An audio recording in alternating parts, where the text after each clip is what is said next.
अब मैं सिद्धार्थ यादव जी आपके पास आ रही हूँ।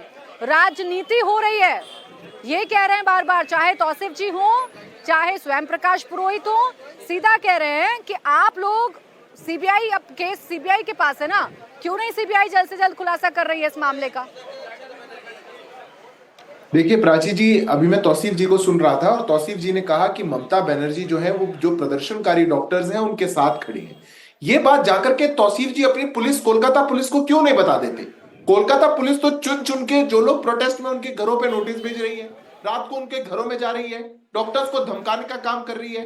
जो 7,000 की भीड़ हमला कर देती है क्राइम सीन पर, उस हॉस्पिटल पे जाकर के, उसको डॉक्टर्स के नाम पता है, उनको प्रोटेस्टर्स के लीड करने वालों के नाम पता है। वो जा जाके उनको ढूंढ रहे हैं, कौन प्रोटेस्ट कर रहा है, कौन बोल रहा है, कौन ममता बनर्जी का पुतला फूंक रहा है, एक एक को देख लिया जाएगा, चुन चुन कर देख लिया जाएगा।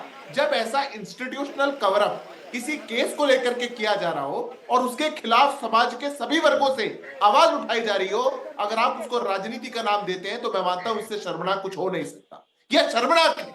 आज सुप्रीम कोर्ट में जब डे टू डे हियरिंग चल रही है तो धीरे धीरे आपकी परतें खुलती जा रही है। अभी तो केस पर बहुत चर्चा हो रही थी, बताया भी जा रहा था, आज ऐसी स्थिति आपकी पुलिस ने बना दी, आपने बॉडी को क्रिमेट पहले कर दिया और एफआईआर बाद में दर्ज करी, कमाल कर दिया। और फिर यहां पर बैठ करके बताते हैं कि ये राजनीति करने की एक कोशिश है। जिस प्रकार से ममता बनर्जी की पूरी सरकार ने डॉक्टर्स की आवाज को दबाने का काम किया। जी आप कुछ कह रही है प्राची जी? जी नहीं, सिद्धार्थ जी एक बात बताइए, यहाँ पर डॉक्टर्स का दर्द, यहाँ डॉक्टर्स की दहशत, डॉक्टर्स क्या कह रहे हैं, ये मैं बार बार कह रही हूँ कि थोड़ा इंतजार करिए, वो अभी आप सबके सामने आ जाएगा, उनकी स्थिति क्या है, उनके साथ क्या हुआ, वो प्रोटेस्ट पर अभी क्यों बैठे हुए हैं। लेकिन आपको नहीं लगता सिद्धार्थ जी, जिम्मेदारी तो कुछ आप लोगों की भी है ना?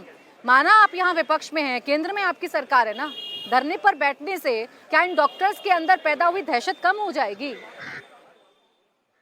देखिए, दो बातें हैं प्राची जी, और मैं बड़ी संवेदनशीलता के साथ कहना चाहता हूं। देश के सर्वोच्च न्यायालय ने भी, हमारे चीफ जस्टिस ऑफ इंडिया ने भी आग्रह किया है देश के सभी डॉक्टर्स ने कि जो कस्टोडियन है हमारे फंडामेंटल राइट्स के, उन्होंने आग्रह करते हुए कहा कि डॉक्टर्स अपनी ड्यूटी को रिज्यूम करें, और हम हैं, व्यवस्थाएं हैं जो उनकी चिंता कर रही हैं। अब इसमें दो बातें हैं, हम केंद्र में सरकार में 5 दिन बाद सीबीआई के पास इसकी इंक्वायरी गई, ये इन्वेस्टिगेशन सौंपी गई। सीबीआई की जो इन्वेस्टिगेशन हो रही है वो सर्वोच्च न्यायालय उसको खुद मॉनिटर कर रहा है। उसमें जो बातें निकल करके आई हैं, कितनी चीजों को टैंपर किया गया, यहां तक कि डायरी तक में बाद में एंट्रीज करी गई हैं, कैसे कवरअप करने की कोशिश करेगी, उन सबके बावजूद जो व्यवस्था है और जो दोषी हैं उनको तो कहीं ना कहीं सजा तक पहुंचाया जाएगा, क्योंकि देश का आक्रोश है। मैं तो पूछता ये हूं, क्या ये सरकार, क्या कोई भी सरकार इंस्टीट्यूशनल कवरअप किसी ऐसे केस का करने लगे, उसकी क्या मजबूरी है कि वो देश के डॉक्टर, चाहे स्वयं प्रकाश जी हो चाहे तौसीफ जी हो, मैं तो आप लोगों से सिर्फ इतना ही कहूंगी, यहाँ आकर, जब मैं आरजी कर आई, मैं बंगाल में घूमी, यहाँ आकर जो मैंने महसूस किया या मैं जो सुनवाऊंगी अपने दर्शकों को, मैं सिर्फ इतना ही कहूंगी आप लोगों से कि एक बार सुन लीजिए यहाँ के डॉक्टर्स क्या कह रहे हैं, और प्लीज राजनीति से उठकर इसका मेरा तेरा ये सब कुछ छोड़कर आप यहाँ के डॉक्टर्स की रक्षा, यहाँ की डॉक्टर्स के मन में विश्वास पैदा करने की कोशिश करिए। मैं डॉक्टर अरुण के पास, आयुष के पास जा रही हूँ, वो भी मुझे बताएंगे।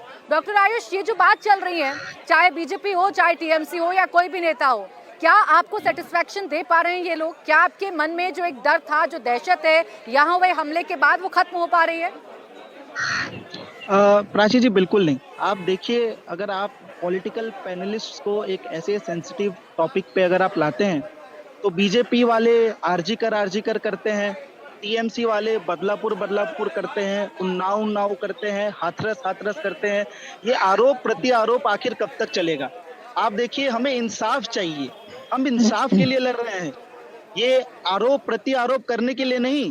कोई रेप बड़ा कोई रेप छोटा है, ये घिनौनी सोच है। ये आपके राज्य में होता है, हमारे राज्य में होता है, ये बहुत ही गंदी सोच है। इस नीच सोच से सभी पॉलिटिकल पार्टीज को ऊपर आना होगा। और आके हमारे, मैं पूरी तरह सहमत हूँ कि जिस तरह से हमारा स्वयं पुरोहित जी, मेरी दो बातें सुन लीजिए। जैसे आप भी और भारतीय जनता पार्टी के प्रवक्ता सभी ने रिक्वेस्ट किया है कि हम डॉक्टरों को जल्द से जल्द काम पे वापस जाना चाहिए, लेकिन आप मुझे बताइए, क्या गारंटी है कि आगे चल के ऐसी घटना अस्पतालों में नहीं होंगी?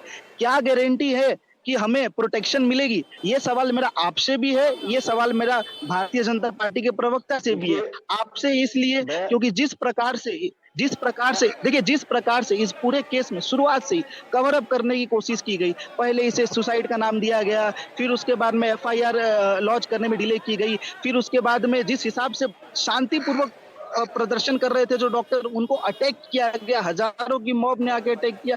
इन सब तरीके से आपकी जो गवर्नमेंट है उसकी पूरी फेलियर दिख रही है, पूरी मशीनरी की फेलियर दिख रही है। आप लोग मैं सहमत हूँ नहीं दे पाए। कि जो 14 तारीख की रात को जो 14 तारीख की बिल्कुल, रात को ये जो सवाल- घटना हुई, ये- 14 तारीख की रात ये को सवाल मेरा जिस आपसे तरह से था। भारतीय पुरोहित जनता जी, पार्टी और पुरोहित जी। वामपंथी नेताओं ने जी, मिल करके दूसरा नहीं, मैं उनकी बात का सवाल- जवाब दे रहा हूं। अरे पुरोहित जी, मैं- हाँ जी, आप दीजिए। एक- दूसरा थोड़ा- सवाल मेरा कैसी बातें हुई?